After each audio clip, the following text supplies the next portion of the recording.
Nangyayari na ngayon, mga lalaki bumili lang ng ilang pagkain. Gutom na tao kakarating lang sa istasyon. Itinawag ko na Chukumiya istasyon, ito yung mga 1 oras ang layo mula sa Tokyo.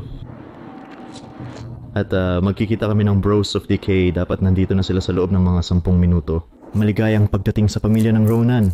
Ako si Steve Ronin. Huwag kalimutang mag-subscribe at i-click ang bell button. At tumingin ka rin sa Discord ng grupo. Sobrang sumisikat ito mukha kong kalat ngayon. Kakatapos lang namin ng mahabang araw na tuklasin ng Battleship Island. At kung hindi mo pa nasisilip ang video, pumunta ang panoorin ito. Ito yung nakaraang video na maaari mong panoorin sa playlist dito.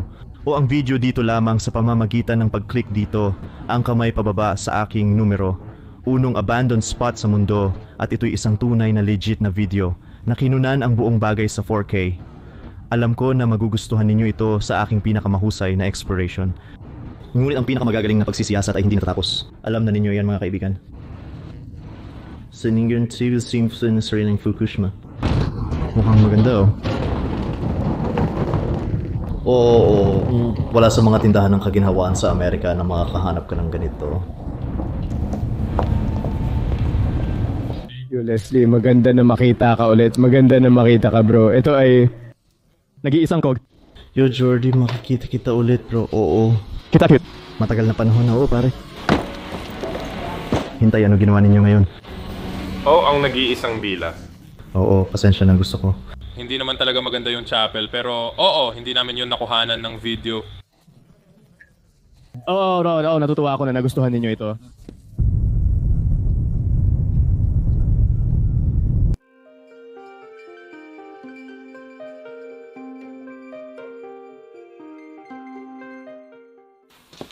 Wow, grabe ito, mga kaibigan.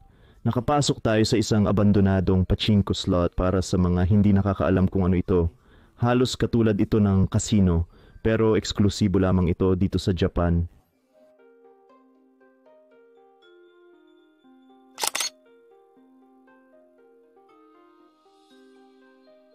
Kahibangang ganap ang pagkakabuklod ng lahat.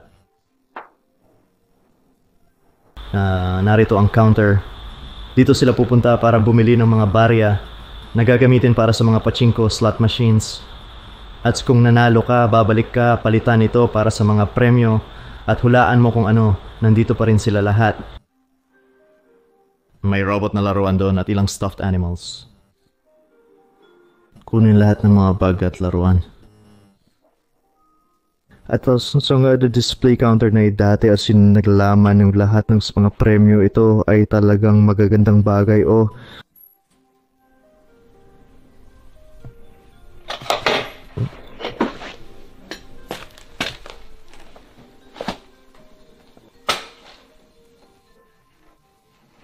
grabe. Ito ay malaking stuffed animal na Mickey dito, pare. Wow. Ito ang magiging pinakamagandang presyo. Meron ding Minnie Mouse plushie dito. At Hello Kitty, as meron kang Snoopy dun sa taas.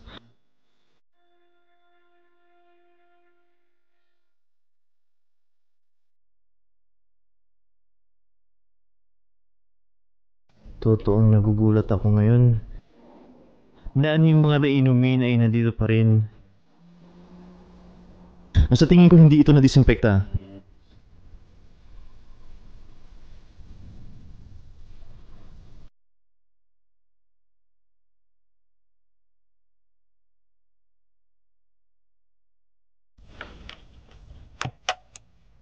Ito marahil ang nag-control sa kuryente ng... Nandito pa rin lahat ng mga circuitry rin ako nagdududa na may mangyayari kung ito ay binuksan. Okay, kung matagpuan natin yung isa, yun ay magiging kahanga-hanga. Oo, at lahat ng bagay tulad... Tapos pwede na tayong maglaro.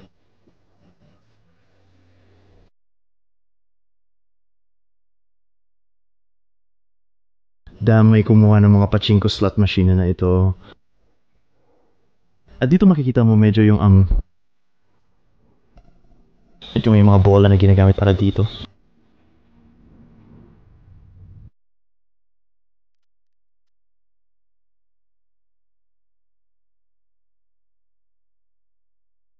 May nag-iwan ng kanilang sapatos, itong pantalon at damit. Mukhang inayos ito baka para sa larawan. Isa pang bagay na napansin ko, ilan sa mga pachinko slots ay bukas ang mga coin slots. Kaya malamang ang ilan sa mga makina na ito ay may sobrang daming pera sa loob. Diyos ko, nakakita ba ako ng susi? Sa totoo lang mga kaibigan, kahit na may pera, hindi ko ito kukunin. Magiging talagang cool lang to para sa video.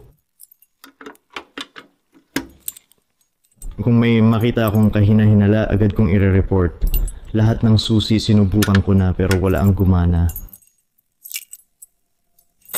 Pakiramdam ko kung sino man ang nagbukas nito dati.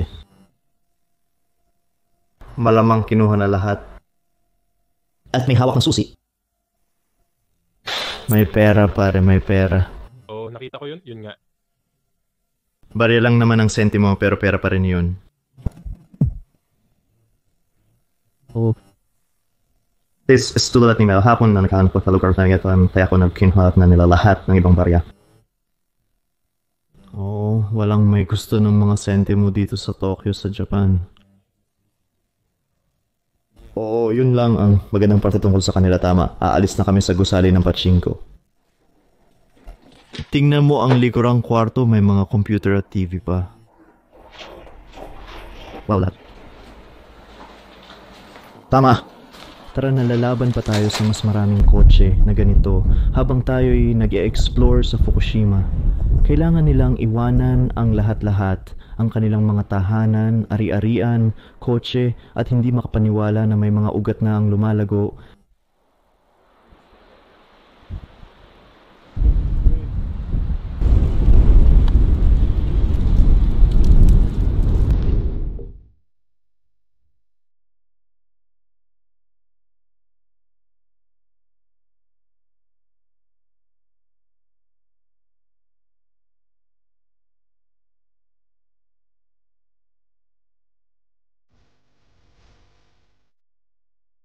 Okay, kaya nagmamaneho lang kami.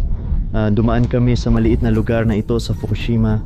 Ang radyasyon ay nasa lahat ng dako sa lupa at sa madaling salita, ito yung lugar kung saan nila itinatago ang lahat ng lupa na may radyasyon.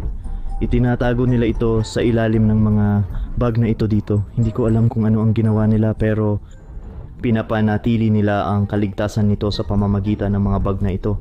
Malamang na nandito pa rin ang mga ito sa susunod na 200 taon kung saan dapat nang mawala ang radyasyon. Tumingin ka dito? Kaya anong yun sa paligid lang ng lugar na ito o sa loob nito, ito ay 0.111 microsieverts. Yan ang antas ng radyasyon ngayon. At ang average na halaga ng microsieverts na gusto mo, hindi mo gusto pero dapat normal na exposition sa isang araw ay 1,200 microsieverts. Kaya ito ay video mapapasin mo kayo. Pero kung mananatili tayo dito sa isusunod na 10 oras at higit pa iyon ay napakasama para sa iyo at marami nito ay kalat-kalat. Sa lahat dito ay isang mapa. At mayroon pa nang mga antas ng microsievert dito at sa tingin ko, ito yung gate kung saan tayo. 1, 2, 3, 4, 5, 6, 7, 8, higit pa sa 10 ang mga higanting bag na puno ng kontaminadong lupa. Ngayon aminin ko, hindi ako eksperto sa lahat ng ito. Matagal na rin mula nung huli akong nagpunta sa Fukushima. Nag-research ako ng marami nung unang beses at medyo marami akong natutunan tungkol dito. Sa karamihan na nabahagi tayo. Yun lang tang alalaan ko tungkol sa mga antas ng radyasyon pero meron pang iba. Merong micro, merong milli, po at iba pa na merong mga nakasasamang epekto habang tumataas ang mga antas. Tama, kaya nandito ako ng 2 beses.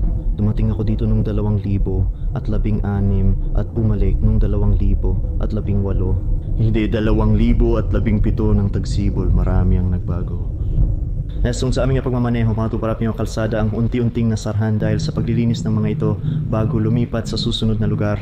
At sa susunod, patuloy lang silang gagawa nito hanggang sa matakpan ang buong lugar.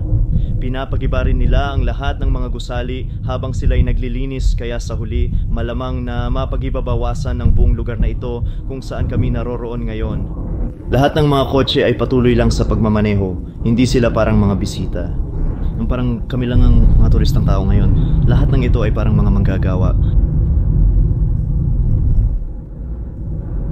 Maganda lang magmaneho dito.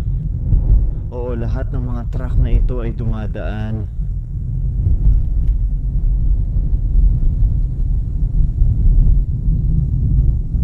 Kaya sa mga gilid nito ay nakasulat na hindi ka pinapayagang magmaneho ng bisikleta, motorsiklo, maglakad dito, tumigil dito. Kailangan mo lang dumaan dito ng mabilis na maaari oo.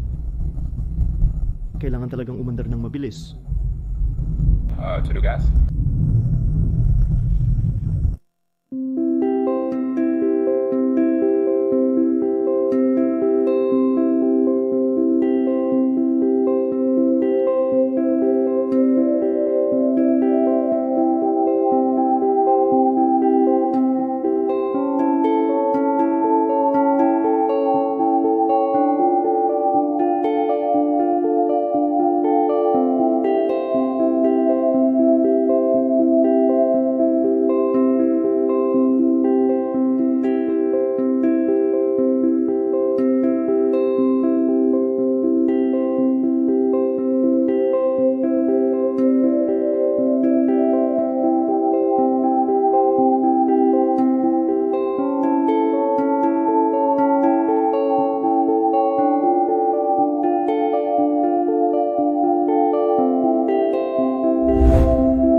Bumalik kami sa isang nakatiwangwang na maliit na bayan na tinatawag na Tomioka. Bayan, kung nakita mo ang aking unang video o dokumentaryo tungkol sa Fukushima, alam mo na ito.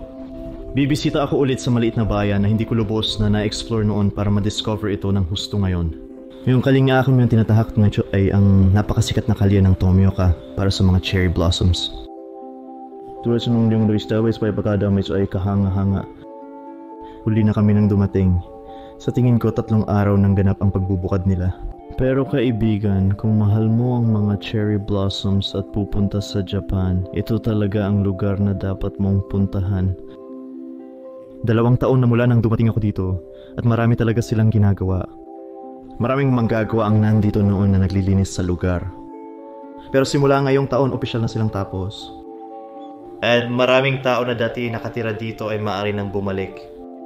Sa karamihan ng bahagi, alam mo, pagkatapos ng 8 taon, mayroon na silang bagong buhay, bagong trabaho, bagong lugar na tirahan, kaya maraming bahay dito ang patuloy na iniwan at marami sa kanila at susubukan nating tingnan ng ilan upang makita kung ano ang natira, kumuha ng magagandang larawan, pero karamihan sa mga empleyado ay nagbibigay galang sa mga taong minsan nang nanirahan dito sa sikat na bayan ng cherry blossom ng Tomioka.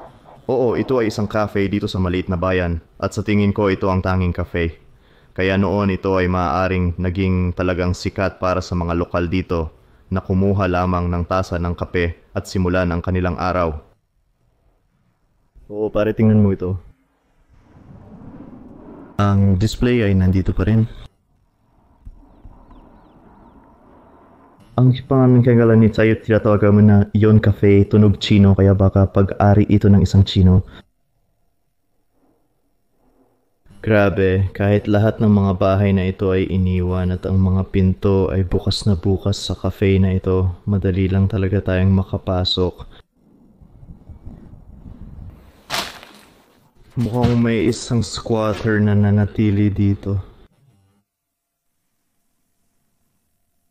Iyon ay magiging talagang mapanganib. Sa radyasyon na ito,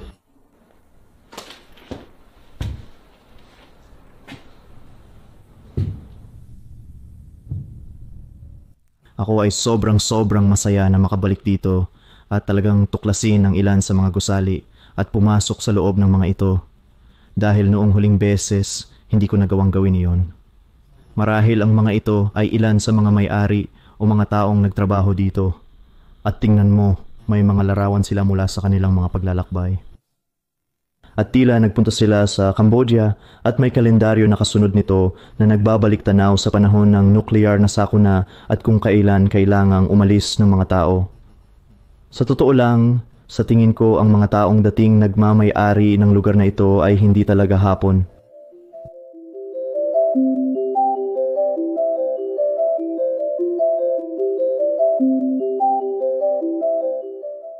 Sige, dito sa susunod na kwarto mukhang ito ay isang kwartong tatami.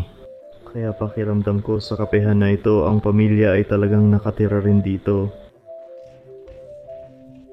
O ito ay maring nading lugar ng upuan para sa mga customer, pero ito ay mas mukhang isang napakaginhawang kwarto.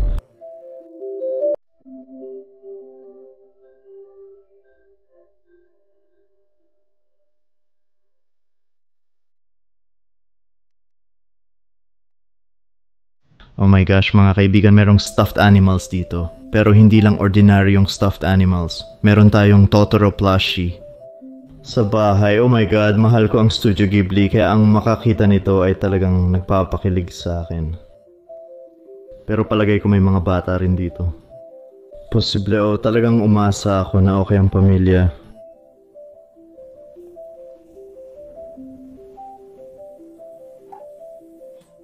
Okay.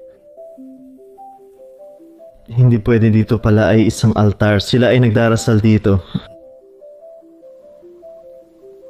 Sa tingin ko tama ako. Hindi ko sa tingin sila ay Hapon dahil ito ay mas mukhang Chino. Hayaan mo ako sa mga cobwebs.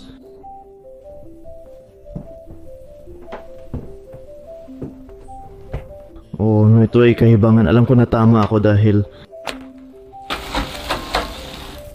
kung titingnan mo ito, Shin yung pasukan sa bahay. At dito lahat ng kanilang sapatos.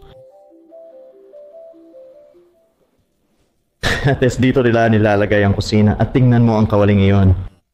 Tila nagsimula silang magluto ngunit bigla itong iniwan.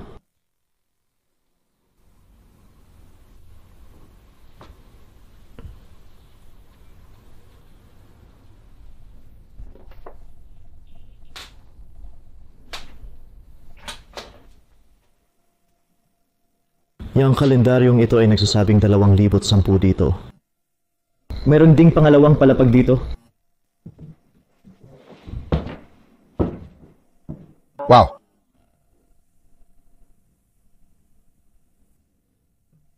Wow, talagang malaki ang kwartong ito.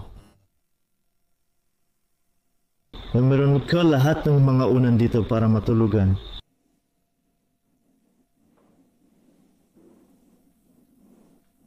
Nakakalungkot talagang makita ito. Maring naging kwarto ito ng isang babae. Nakikita ko ang maraming Hello Kitty dito. At kahit itong aparador dito ay may Hello Kitty. Oo, sino man ang tumira sa kwartong ito ay talagang mahal na mahal ang Hello Kitty.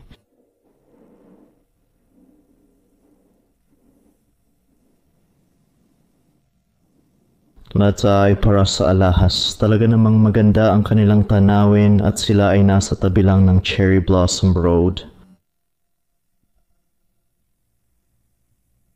Wala akong nakikitang kahit na ano na kawili-wili. Babalik na ako pababa.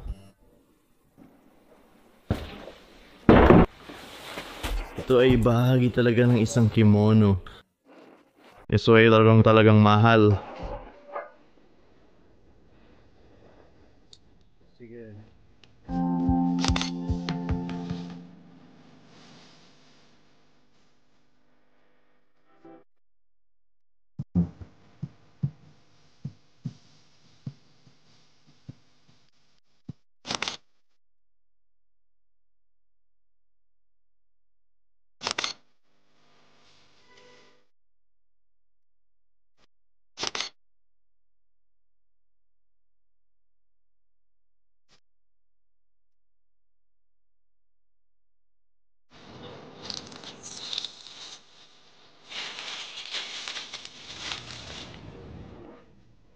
Kaya kakapasok lang namin sa isa pang tinitirhan na iniwan. Grabe, andito pa rin lahat ng dekorasyon. Mukhang napaka-importante nito.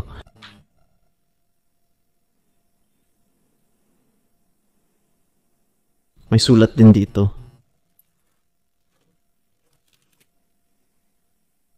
Ang sala ay buong buo pa rin. Mukhang maganda at meron silang set ng kanilang musika.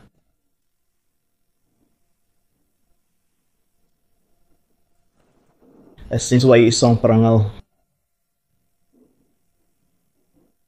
Palarong pambansa 1,885. Ikabuers sa New Zealand. Iisipin mo na parang kailangan mong iwanan ang iyong tahanan at ang iyong mga tropeyo at gantimpala na nagpapabalik tanaw sa maraming alaala mula sa nakaraan. Parang naisip ko yung hirap na ginugol para makuha yon. At kailangan lang nilang iwanan ito dito. Oh. Grabe, nakakalungkot yun. Ilang mga card ng botohan. Iba na ito na ang may-ari kung sino man ang may-ari ng lugar na ito ay tiyak na parang isang uri ng politikal na tao. Dahil ang banderang iyon doon ay para iboto ang susunod na alkalde. Hoy, nakita niyo ba ito? Tingnan mo kung ano ang natagpuan ko.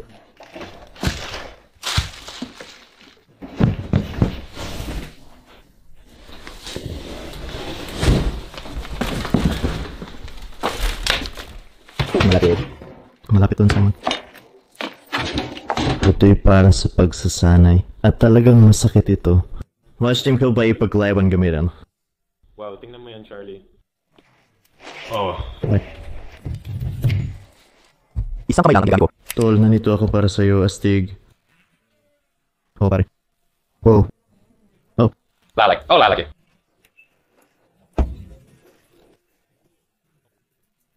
Oh, lalaki.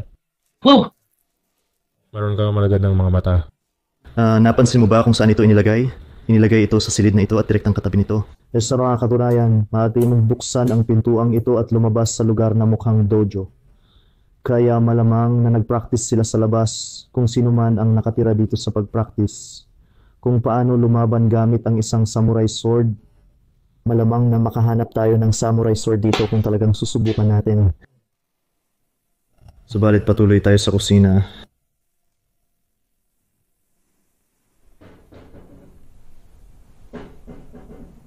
Ito ay isang talagang magandang kusina.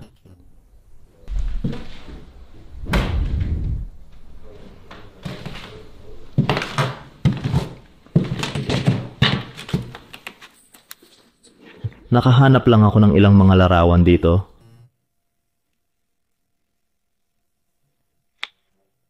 Ito ay harmonin Hapones at Kaukasyano. Oh, mukhang sila ay kabilang sa politika.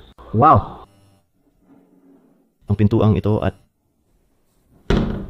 ang hawakan nito. Ito ay direktang bumabalik sa sala.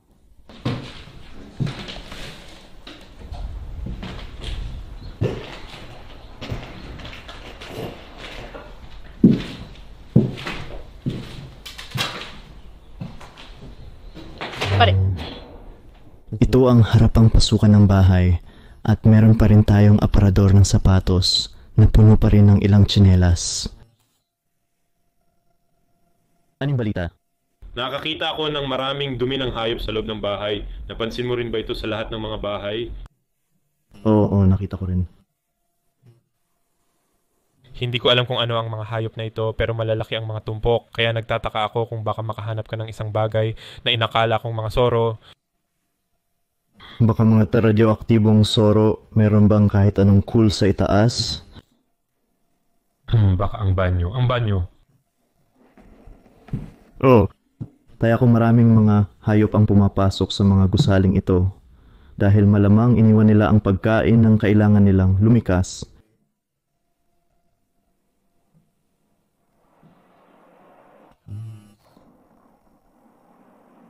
Oh, maraming alikabok sa sahig. At may mga tae ng hayop, oh.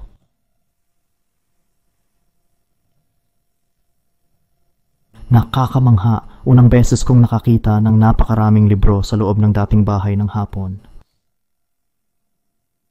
Umasa ako na makakuha ng isang samurai sword. Ibig sabihin, ang Sasaki ay may parang dojo sa likod ng kanyang bakuran.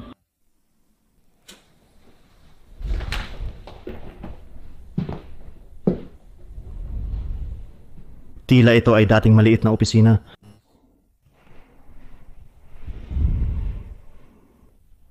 Ito ay isang isang bro.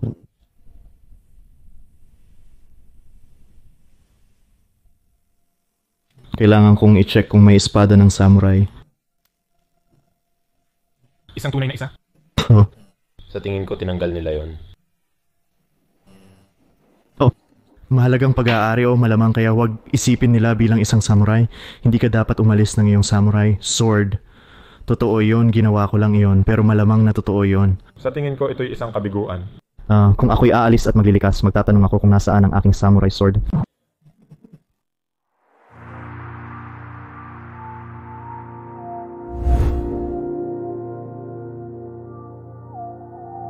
Haluin mo ito ng kaunti, may magandang larawan.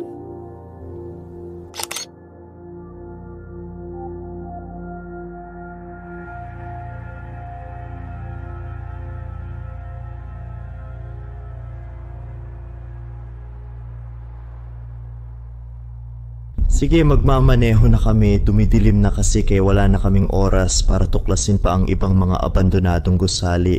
Magmamaneho na lang kami para ipakita sa inyo ang mga abandonadong lugar dito. Ayaw naming stop kasi pa ang abandonadong para lang ito. Pero sa tingin ko, may mga security camera talaga at may sign na ang tanging sign sa bayang to na nagsasabing huwag pumasok. Kaya oo, pumunta kami dito para gawin ang serye ng Fukushima na may malaking respeto sa mga tao. Kaya hindi kami gagawa ng anumang illegal, like tatalakayin lang namin ang mga lugar na bukas lang, alam mo, walang bakod, walang sign, walang kawalan ng respeto sa mga hapon, talagang cool na cool. Wow. Oo.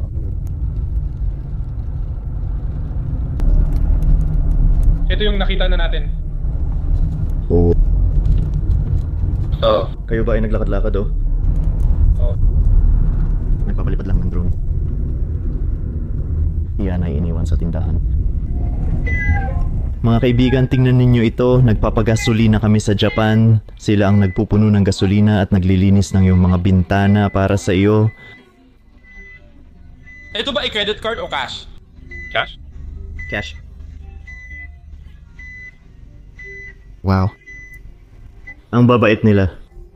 Kinagagalak kong makilala ka. Kinagagalak kong makilala ka. Kamusta ka? Hindi. Mukha ka. Oo, salamat. Para malinis ko ang aking Mga marka sa ulo.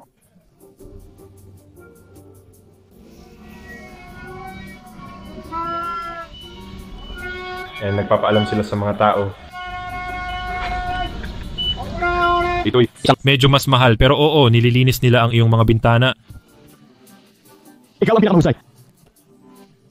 Pinakamahusay. Paalam. Kahanga-hanga. Kaya medyo mahal ang gasolina dito pero sobrang mura naman ng mga hotel. Pare, natulog tayo ng halos 15 euros ngayong gabi. 15 euros lang ang bayad para matulog sa aming hotel. Marahil dahil hindi maraming tao ang pumupunta dito.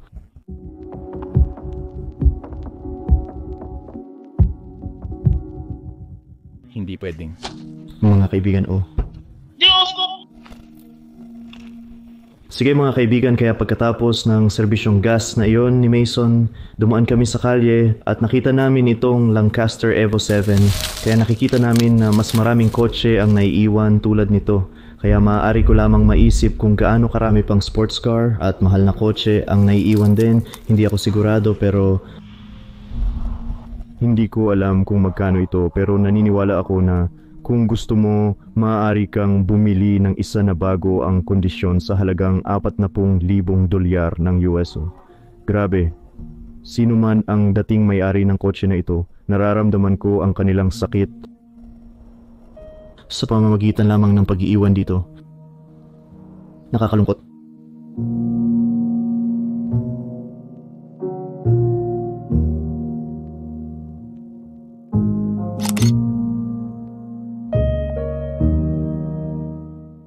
Nakarating na kami sa aming hotel na nagkahalaga ng $15. At meron pa kaming spa. Para bang Hindi ito mas masahol. para sa 15 na euro? Para sa $15 na hotel sa United States, ito ay magiging magandang lugar. Tingnan mo ito.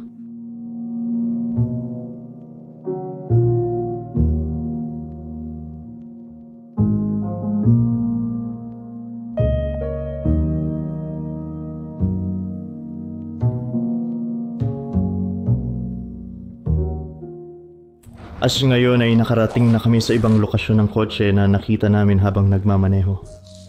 Parang maliit na sementeryo ng kotse ito. Siguro dati ito ay maliit na tindahan dito. Sa katunayan, para ito sa mga libing. Ang katawan ay nasa kabaong dito. Kakaiba kung paano nila ito ginawa. Ano ba nga ito? Karosa ito. Alam ko na kotse ang mga karosa pero ang likod nito ay parang... Pero talagang ginagawa nila ang karagdagang hakbang. Tignan mo yan. Makikita mo lang ang ganitong bagay sa Japan, oh. Ang sasakyan ay isang karosa. Ito ay napaka-tradisyonal talaga.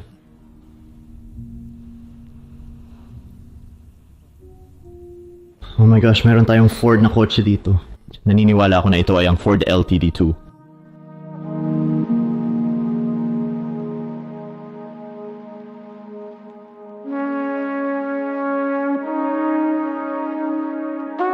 Nakuha natin ang Mercedes-Benz dito lang. Ngayon, ito kasi hindi ako pamilyar kung anong uri ng bersyon ito.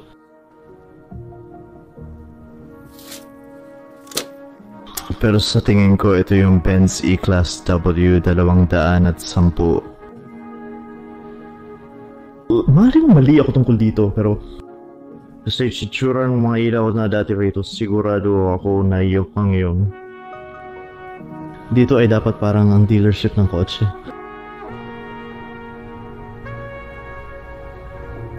Dito ay isang Lincoln para sa executive series.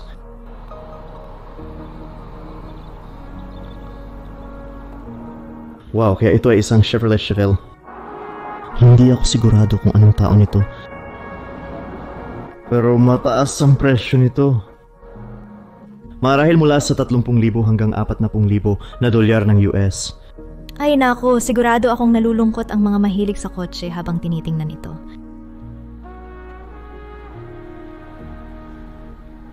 Makikita mo dito na buo pa rin ang makina, walang kinuha. Siyempre ito'y Japan. May Dodge Caprice Classic ako. Lahat ng mga kotse na ito ay hindi nasa masamang kalagayan. Sigurado ako na sa ilang pag-aayos at pagkukumpuni, maaaring ito'y maging handa na. Isang 5.8 Toyota Tundra.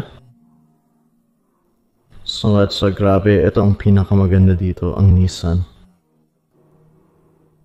Sa tingin ko ito ay isang 240 SX Nissan. Ito ay isang sasakyang pangluho. Marami sa mga kotse na ito ay mahal. Seryoso, ang ganitong klase ng kotse ay nagkakahalaga ng $40,000.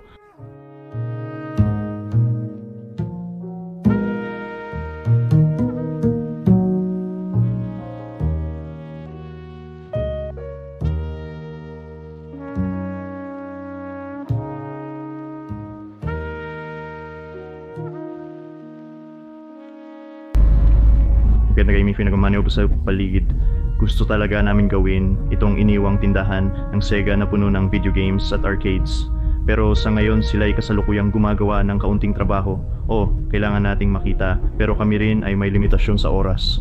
Ngayon kailangan naming makipagkita sa isang kaibigan na nakilala namin kagabi sa aming hotel. At sa tingin ko ito'y isang koponan ng soccer. Sasabihin ko sa inyo lahat tungkol dito kapag nakarating na kami doon.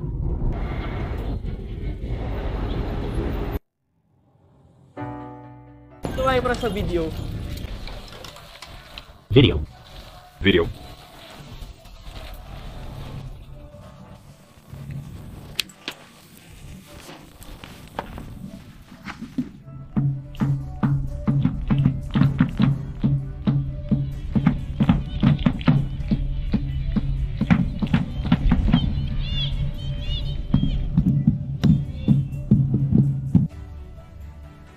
Ngayong forcing back tayo itong parang kariwang laro ng soccer once sa mga nakakulugan, higit pa ito doon. 11 taon na ang nakakaraan mula sa sakuna sa Fukushima at hindi na nagdaos ng laro ng soccer ang mga tao ng prefecture mula noon hanggang ngayon. Kaya ito ay isang makasaysang sandaling masaksihan. Well, official na tapos na ang laro.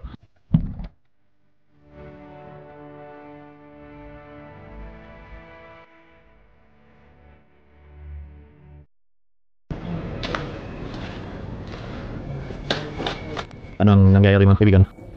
Nakakarating ko lang sa abandonadong observatory dito sa Fukushima. Matatagpuan ito malapit sa tubig kung saan nangyari ang tsunami. At ako'y medyo nagulat na iniwan ng gusaling ito. Ito ay isa sa mga tangking kahangahangang gusali dito, alam mo. At kahit na ang labas ay hindi mukhang masamang lugar. Yan tayo sa pag-explore dito ngayon. Mga kaibigan, nandito na ako sa abandonadong observatoryo sa Fukushima. Sa totoo lang. Nagpunta na ako dito dati pero nung huling pagpunta ko dito, hindi talaga ako masyadong nakapag-film. May problema rin sa audio ko. Oo, itong abandonadong observatory ay talagang natatangi. Naniniwala ako na ito ay para sa astrology. At direktang katabi nito ay kung saan nangyari ang tsunami. Kaya talagang nagulat ako na nandito pa rin ang gusaling ito na hindi naman ganun kasama ang kondisyon. So ito ay reasons sa mga ilang gusali na nakayanan sa yung pagtindig. Ang tsunami at baha na talagang kahanga-hanga para sa akin. Kaya sa sali ito ay mayroong napakalaking halaga dito sa Fukushima. Malapit din kami sa Daiichi Power Plant na sumabog. Makakakuha tayo ng magandang tanawin kapag nakarating tayo sa tuktok ng gusaling ito at makakakita ng tanawin mula doon. Ngay, ang lugar na ito ay maaaring pamilyar dahil nakapunta na ako dito kasama sina Josh at Cody. Pero noong huling beses, hindi ko na i-film ng maayos ang lugar dahil may problema sa aking mikropono. Kaya nang umuwi ako para i-edit ang video na ito, hindi ko magawa dahil mali lahat ng inputs para sa mic at tunog. Kaya kailangan kong itapon ng mga footage. Kaya talagang natutuwa ako na nakabalik ako dito. At ito ay parang mini teatro na ipapakita ang mga bituin. Uupo ang mga tao sa mga upuang ito at sila ay dadaan lamang sa isang video. Pare-pareho ang itsura ng lahat mula nung huling dumating ako dito. Tulad ng 1 taon at kalahati na ang nakakaraan, kakaiba talaga. Ang mga kisame ay talagang masama.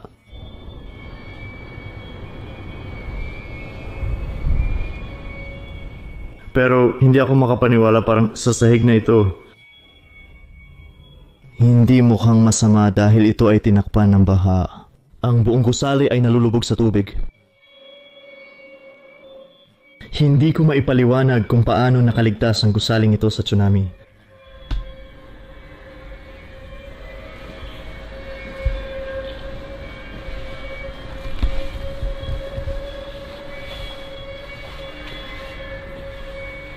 Maging ang aircon ay nakatayo pa rin.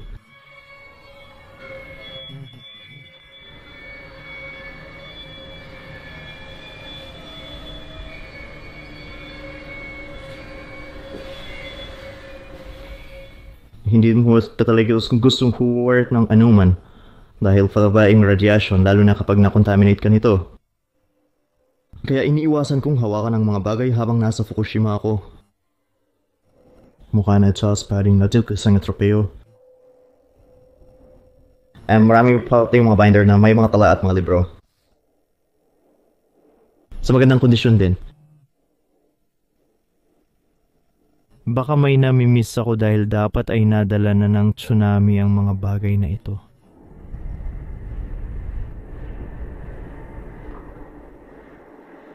Doon, maraming susi sa kahon na ito. Naalala ko nung huling beses na pumunta ako dito, ang mga upper floors ay talagang maganda sa tingin ko. Meron parang hagdan na may bintana ng stained glass. Gusto ko sanang kunan ng larawan ito ngayon.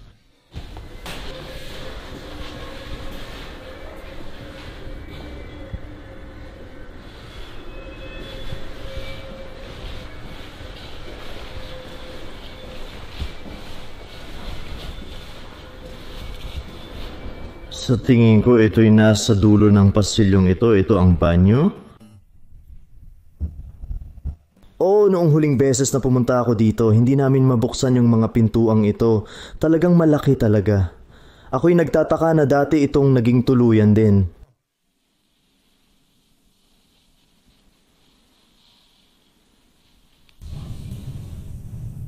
Isa pang pasukan, nandyan pa rin ang telepono, nakakabit pa rin ito sa pader, pati na rin ang TV. Wow! Pakiramdam ko mag-isa lang sa kwartong ito ay maraming tao na ang natutulog dito. Tingnan mo ang kalendaryong ito, nagtatapos ito noong 3 ng Marso, 2011. Sa panahon na tumama ang tsunami at nangyari ang isang sakuna. Karaniwang TV. Nakahanap lang ako ng mapa kung saan ako naroroon.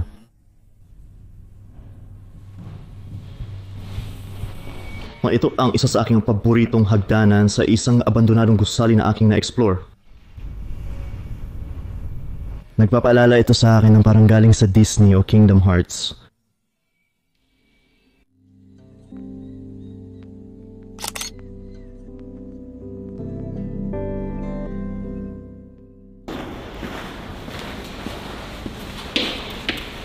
Naku, hindi talaga lumabas ang larawan tulad ng aking inaasahan. Pero minsan ganun talaga kapag nagkuha ka ng litrato. Kaya lang namin ito ginawa sa tingin ko sa pinakamataas na palapag. Nakasama ko na naman ang mga kaibigan ko. Uy pare, yun nga, restaurant ba yun? Oh. Astika. Kakaiba para sa akin na napektuhan ng baha ang gusaling ito. It's always malapit sa cricket. Ito yung nakita. At paano mo ito na-survive ng ganito? Nagtataka kayo doon? Ito'y medyo mataas ngunit sang-ayon ako. Nabasa ako online na. Ang tsunami ay parang 30 metro ang taas. At Kami ay nasa tabi ng... kung siya ito nangyari? Dito pumasok ang tsunami. Oo, asyon mga titinanan mo at lahat na ito ay dati ko mga bahay.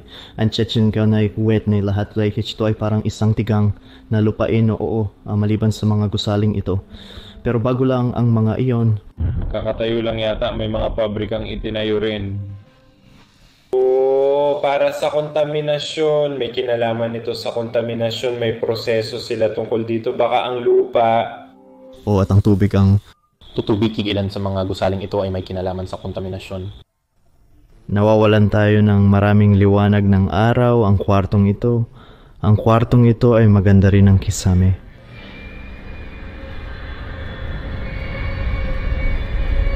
Nagtataka ako kung ano sana ang nangyari ako. Hula ko sana ito ay parang isang uri ng viewing deck lamang para masilayan ang tanawin sa propesyon. Pasensya na.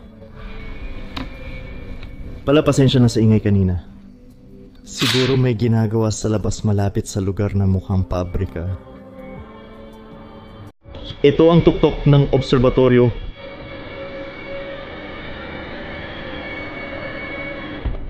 May mga taong naglalakad dito na nakaitim na damit. May mga kamera sila. Pre, sana mga herbexers sila. Tapusin na lang natin ang video. Siguradong maganda ito nung mga panahon nito. Naiisip ko lang kung anong klase ng pagkain ang kanilang isa-serve dahil mukhang marangya na lang ang pagiging dito. Ibig kong sabihin ay mukhang isang sosyal na lugar ito kasama na rin ang tanawin. So lang sa inyo klase yung restaurant ay tiyak na mamahaling pang mataas na uri.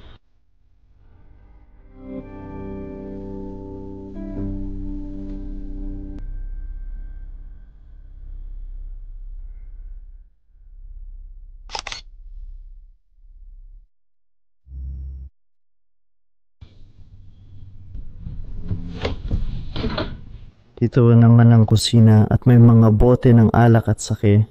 Lahat ng kagamitan para magluto ng pagkain. Suot ko na ang aking maskara ngayon. Magiging talagang marumi dito. Maaari sa'yong umakyat sa ibabaw ng bubong mula rito. Mabilis na gumagabi pero ang paglubog ng araw ay kahanga-hanga ngayon. Mahal ko ang mga paglubog ng araw sa Japan.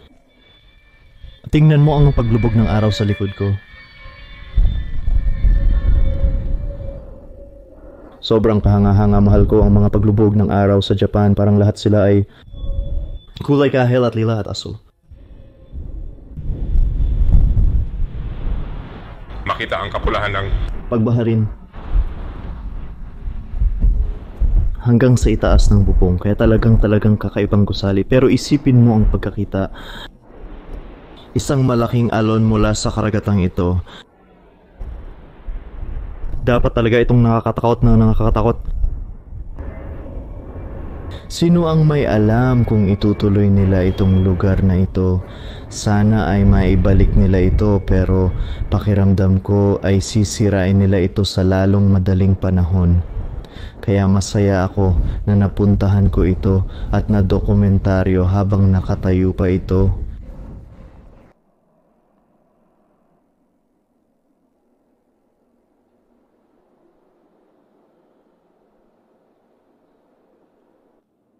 Kamusta mga kaibigan? Kaya nakalimutan kong kunan ng video ang aking outro noong eksplorasyon. Kaya kailangan kong gawin ito dito sa ngayon. Nandito ako sa aking Airbnb sa Korea at aktwal na nag-iimpake para sa isang road trip. Kung hindi mo alam, ang mga video na ito ay kinunan ng 2 buwan na ang nakakaraan. Hindi sila updated sa buhay ko. Para manatiling updated sa buhay ko, sundan mo ako sa Instagram o Twitter. Maring nag-care sa loob ng ilang buwan at matagal na rin mula nung huli akong nakipag-usap sa inyo at nagbigay ng update. Kaya mag-abang para sa isang video sa hinaharap. Ito na po ang pagtatapos ng video. Maraming salamat sa pag-aabot mo dito at sana talaga nagustuhan ninyo ang video ng Fukushima. Iyon ang aking karanasan sa Fukushima. Hindi talaga kami nakapag-explore ng marami. Inaasahan ko na gagawin namin ng marami pero grabe. Mas marami pang ginagawang trabaho sa Fukushima kaya mahirap mag-explore ngayon. Sa mga nanonood nito at gustong pumunta sa Fukushima, maghanda lang kayo. Mas mahirap na ngayon kumpara noon, pero bukod doon, masaya ako na nakakita ako ng mga bagong lugar. Ang pag-explore sa Fukushima ay isa sa aking mga paboritong gawin at susubukan kong gawin ito taon-taon para makita ang pagbabago sa paglipas ng panahon. May 1 minuto pa ako para mag-check out at tatapusin ko na ito.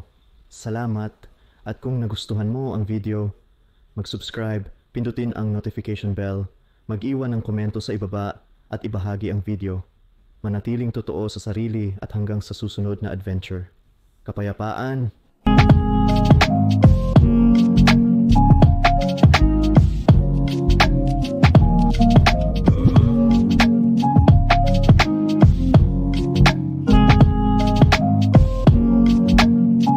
Ekspedisyon